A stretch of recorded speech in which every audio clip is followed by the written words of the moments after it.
Thank you for joining this week's episode of Unleash the Potential. Today I'm talking to the founder of a software as a service company. We are meeting Max from Esquad.com, whom is based in Chile. And as he discusses how he got started and where he is going, he leaves behind some very good information for others. Thank you very much, and I hope you enjoy the show.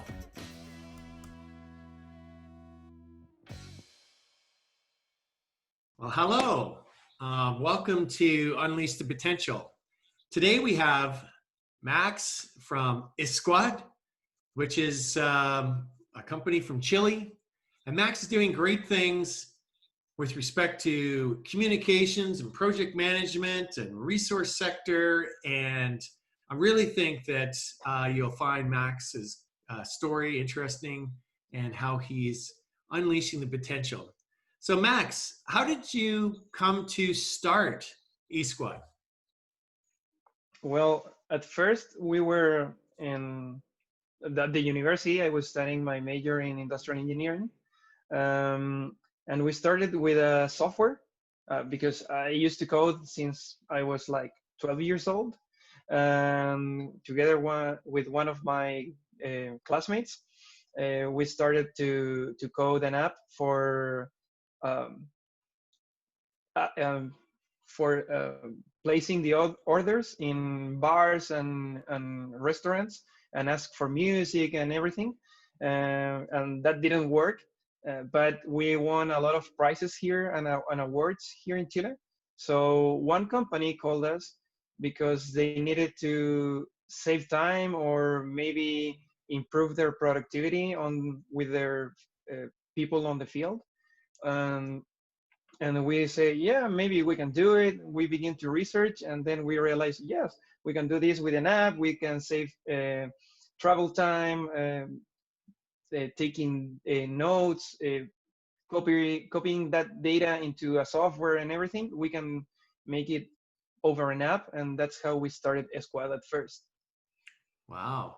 That is an amazing journey to get there, because I think something like 47% of all startups create a product with no business need.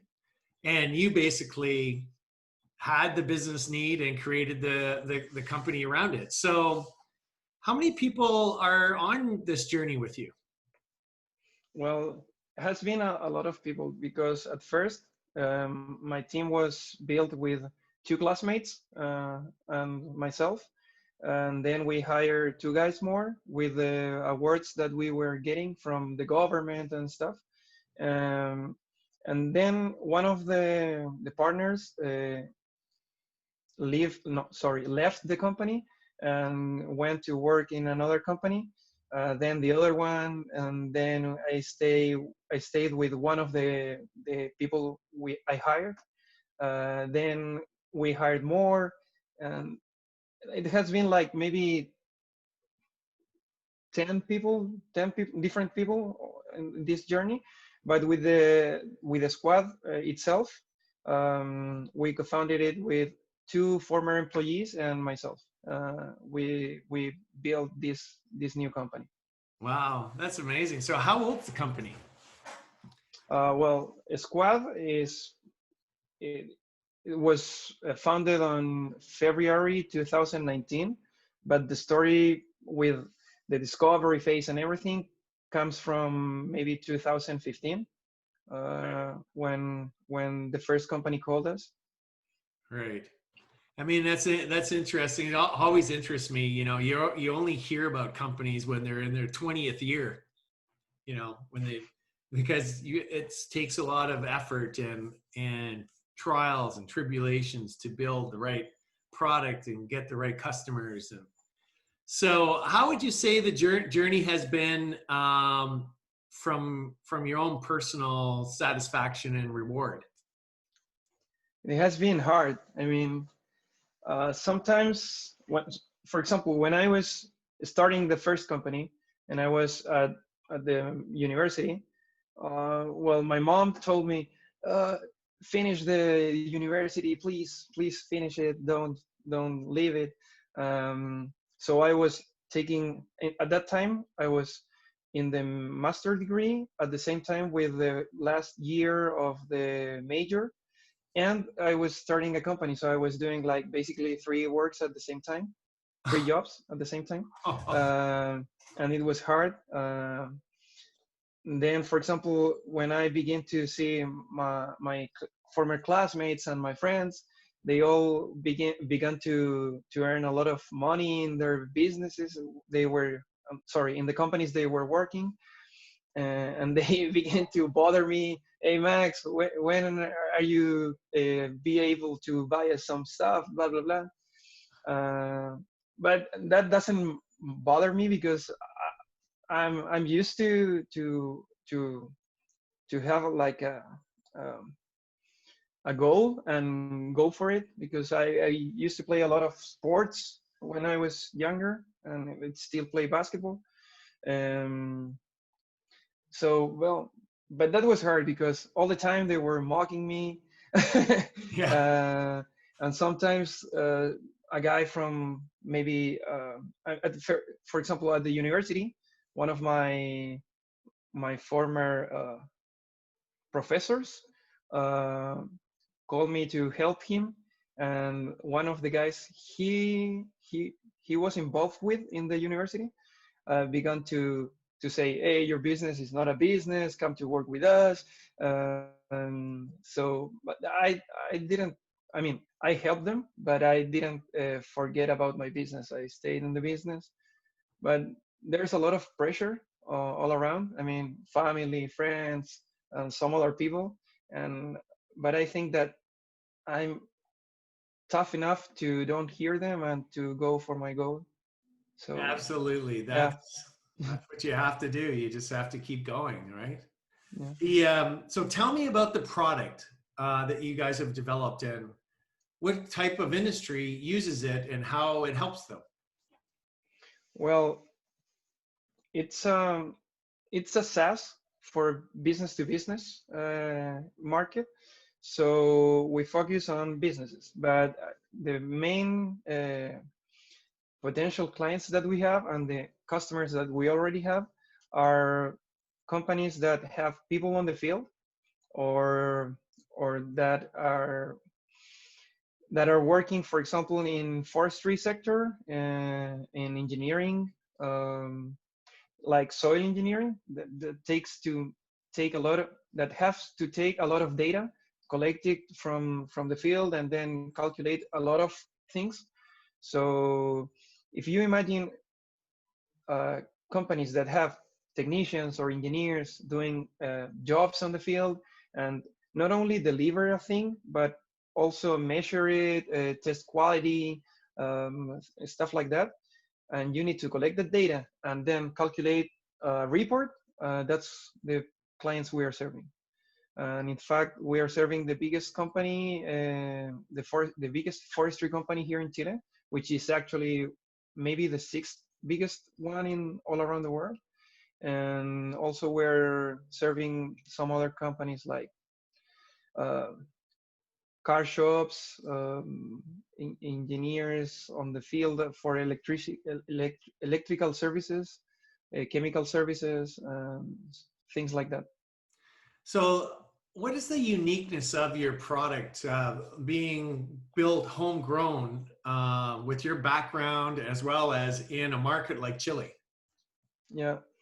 Well, I think that one of the disadvantages that we have in Chile made us to create a software that is like stronger or better in terms of resilience for working off the grid, because we serve users that are in the middle of the forest.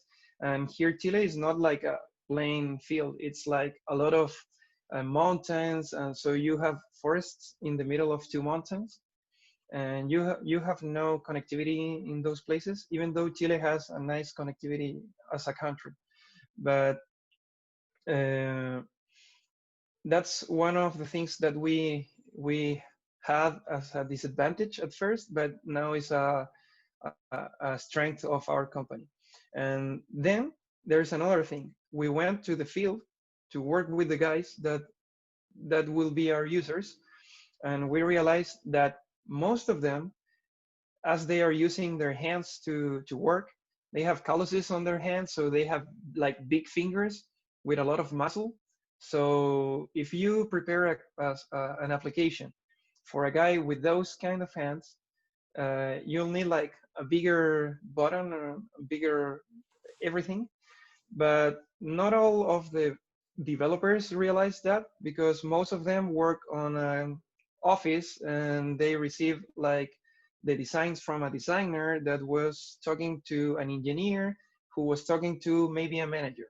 So they don't realize that thing. And I think one of our strengths is our user experience, considering those two things, that it works off the grid and it works for people that maybe have calluses on their hands or presbyopia, because most of them are older than 45 years old. So presbyopia begins to appear at that age and they need to see what they're writing.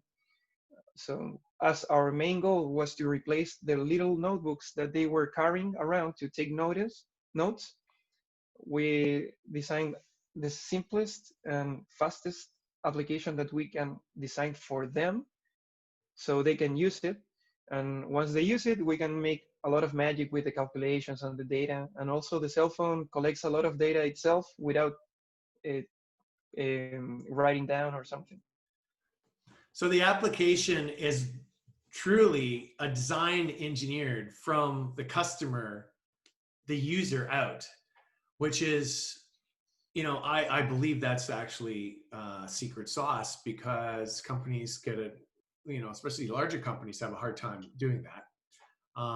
And also, you're right, people develop applications in an office environment where they have lots of bandwidth, but 60 to 40% of the world doesn't have any bandwidth.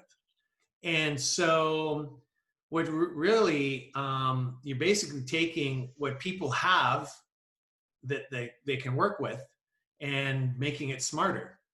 And so what's the next step for you as a company? Where are you going next? Well, at this point, we're trying to scale our sales here in Chile, and we are. I haven't told you, I think, but told you, but we applied for a program in the States, and we earned it. Wow, So congratulations. we're, yeah, it's in Florida, where actually you have a lot of forestry companies, and is the biggest sector in the south of the States. Uh, Yeah. One of the biggest, like employees, like 3 million people. So it's, if you consider the whole market here in Chile is 2 million people. Only the forestry sector in the south of the US is 2 million people. So, so it's a nice opportunity for us to test our technology there. And we have realized that they don't have been served properly as we're serving our clients here. So it's a huge opportunity. And we're trying to leverage that opportunity to also raise sales here in Chile. So it will be like a two countries company since uh, maybe July, if it's okay to travel and start the work there. Fantastic. That is exciting. So is there anything from a success of the company that you need, that you wish you had right now that you're looking for? Well, I would like to, well, our company was built on a bootstrapping strategy, so we haven't raised funds. So we are the same three guys team that we started the company. And even though we're serving a lot of clients, at this point we're serving maybe 15 clients, I'm not sure, but roughly 15. And they have a lot of users and they are operating in different fields with in different industries. And we can do it. So I think we have proven that we have a minimum viable company and also a minimum viable product that is been operating for more than a year. Um, but what I would like to have is like a bigger team so we can because we have a lot of opportunities and we're not taking it at this moment. So I would like to, for example, to have a bigger team. Um, and a lot of the things I'm learning that I think I have an issue. It's in the sales field, because I sell because I think I know my product is it's okay, but I'm not like a seller. um, and I can prove that my product works, but I'm not good at bringing guys to test the product. So I would like to have help in those fields, in like having a team. Maybe it's having a funding or something to hire a team, or maybe it's like getting more people involved because they would like to help us and earn some like a fee or something for helping us. But I would like to have that. I think that's my problem right now, and I think if we solve it, we will be like a big company. So how can they get in touch with you? Well, they can look for us at um, squad.com, which is spelled ESKUAD.com, or they can find me in Instagram or Twitter or Facebook, where I'm as Max Eche, which is my last name, ECHE, Max Eche. Okay, this is great. So, do you want to leave any advice for other entrepreneurs who are going through this moment in time that has helped you? Well, I think that what you need to do is to stay focused, to hear from other guys. For example, I need to mention right now, I've heard a lot of advices from Europe, and I have taken into action in my company, and it has been great for me. Oh, I'm glad to hear that. Uh, so I think one of the things is you stay focused on the goal, but you hear the advices, the good ones, the bad ones. Even if you think they are bad, you should test them. uh, if you test them and it's not worthy, you leave them. But if they are okay, you go with them. um, I think that's a thing. And also, in this time of this pandemic for COVID-19, I think the best thing we have done are two things. Before this pandemic, we have everything set up to work remotely because I needed to travel a lot. So even though we have an office, I can work from wherever I am, and my team is it's used to that. So at the first day we heard, oh, COVID is in Chile, we said, yeah, everybody to your houses, and we can work the same way we work when I'm in another place, and that's okay. And the other thing is to communicate everything. I mean, one of our clients told us we're not receiving a lot of clients. I mean, they are not receiving their clients. So maybe, Max, can you help us? Can you lower your fee or stop the service? And first of all, we said yes. We keep the service. We are not charging them because we are investing in a longer relationship than only a month to month relationship. And also, I had to communicate that to my team and tell them, yeah, we need to lower down our costs. So let's try to not invest in this server. Let's try to work with this. Let's change this technology. And as we're a team, like a really nice team, uh, we can do it. But I think that knowledge or experience, I got it from playing basketball, for example, because in a basketball court you are five guys. If one of them fails, everything fails because it's super fast. You cannot cover. For example, I also play football, like soccer. Uh, I mean, 11 guys on the field, you can't notice that as you notice on a basketball court.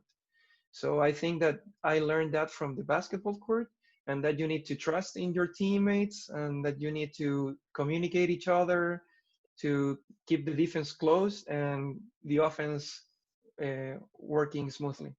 So I learned that from the basketball, and I put it into my company. That's fantastic. I mean, listen, Max, there's two things. The first one is everybody wants to buy from the CEO, and you probably are a very good salesperson. You just need help with some, equity to grow faster. You have a great product. I mean, it's there. There's always going to be a need for the kind of product you have with respect to data is the new resource we're trying to mine all the time, anyways. And secondly, it's very wise to focus on communicating and team. And sports do bring a lot of key learnings to entrepreneurship and leadership. So I commend you on that, and I know you're going to be, and you already are, very successful. So thank you, Max, for spending the time with us today. I really appreciate it. You truly are unleashing the potential. And for the listeners or the people watching this, please, if you can help Max, reach out to him. I'll put his information up here. And also you can help me by hitting subscribe and listening to this will be on a podcast, and we'll bring other great people like Max for next week. Thank you very much. Thank you, Rob.